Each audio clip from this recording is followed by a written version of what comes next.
Welcome to another exciting episode on the Invest and Trade Africa show. Today, we are in Brazzaville at the African Petroleum Producers Organization headquarters, where we will be receiving Africa's response on the demand of energy transition. Join us.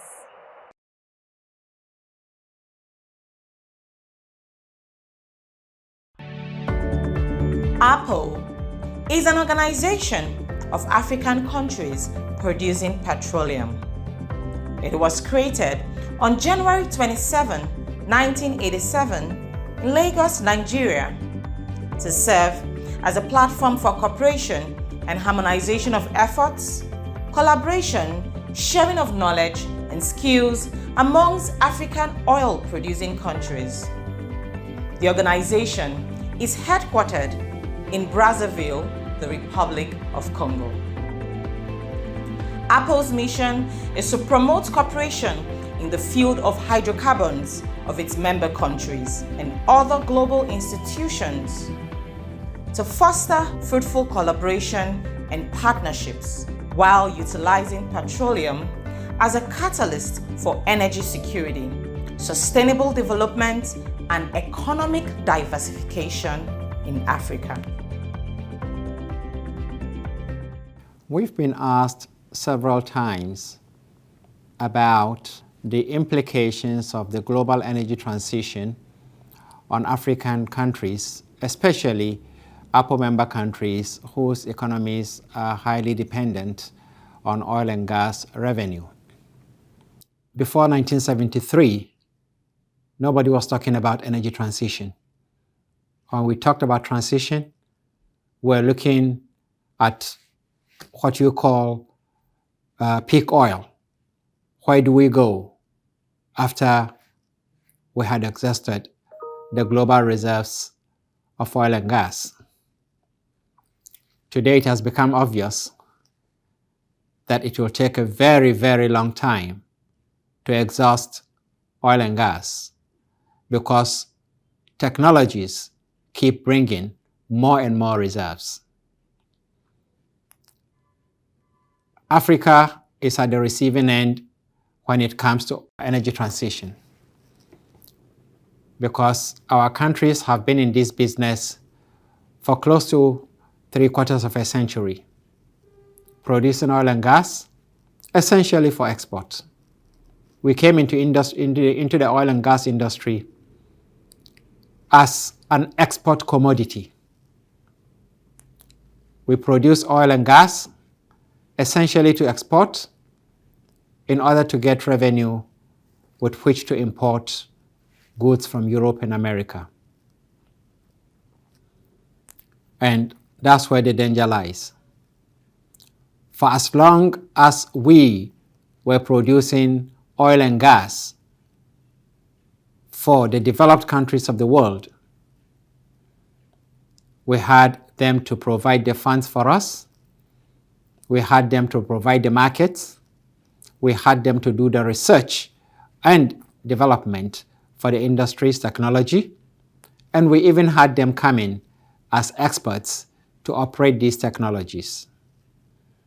And for 70, 80 years, we have not been able to focus as countries or continent on the development of our own technology in this field, on raising the funds that will make us able to invest in the industry, on creating a market that is independent of exportation. And now that the world has decided to move on, we are in a big quandary. I should make it very clear, Africa is not against climate change initiatives that hopefully will help make the world a better place for us and future generations. But what we are saying is that the timing and the speed with which we are being cajoled to accept energy transition is not in the interest of ourselves or our children or grandchildren and generations to come. We do not have the technology to be able to compete with the outside world when it comes to abandoning the conventional fuels that we have for energies that we don't really have, nor even have the technologies for. And to really understand the haste to move away from fossil fuels, I think it's important to look back to the history of hydrocarbons as the major source of energy in the world in the last 150 years. When oil was found as the best energy source after coal in the 1800s, it took over and became the dominant source of energy in Europe and America. And at a time that they were industrializing, consolidating their economies, trying to build a solid foundation for the health, education, development, and well-being of their peoples, oil played a great role. During this same period, their own scientists conducted research and established that the burning of oil or fossil fuels emit greenhouse gases which are harmful to the atmosphere. But because these countries were determined to develop their people and their economies, they decided that study should not be popularized, and they were set aside. And for over 100 years, they kept using fossil fuel to consolidate their economies. They became world powers, using resources from countries outside their base to develop their economies, to develop their peoples. And they continued with that.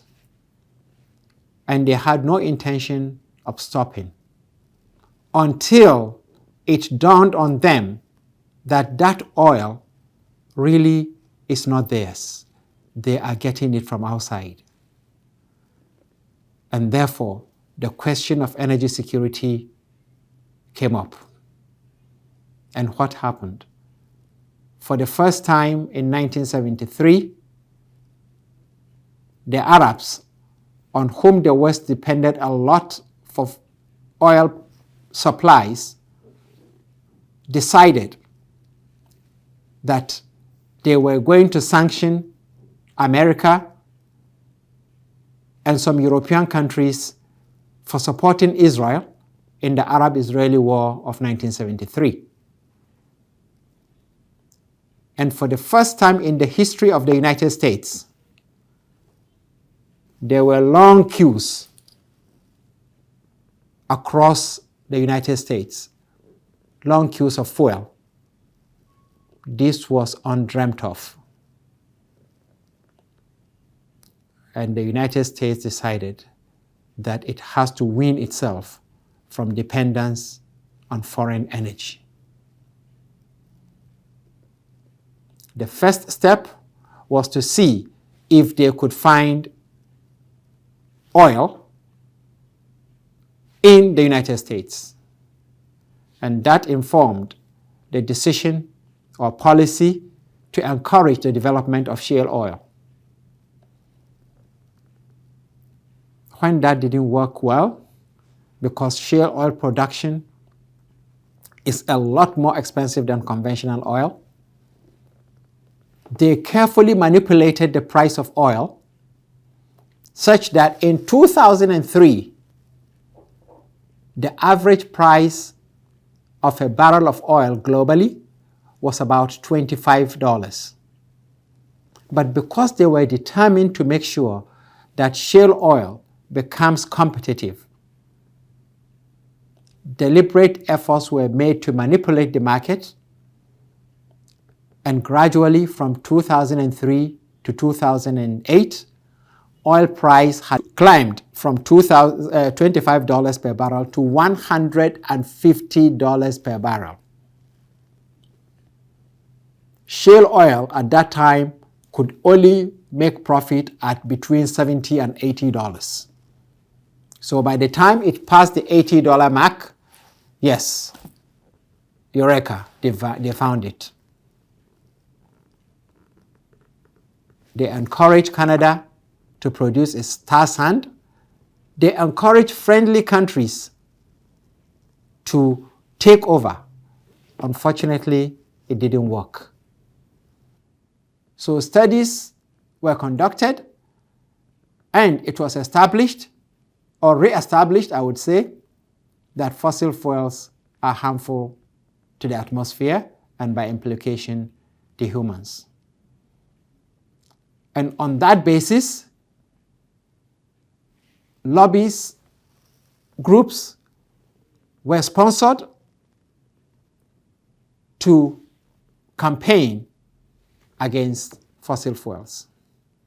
So the climate lobby was established, and they penetrated every single decision-making body that you can find across the globe. Like I said, Africa is not contesting this science. Africa is not against energy transition. But what we are saying is that we have today 1.3 billion people on the African continent, 600 million of whom do not have access to electricity, 900 million of whom do not have access to modern source of energy for domestic cooking and other things. We cannot abandon these people in the name of energy transition. We have 125 billion barrels of proven oil reserves.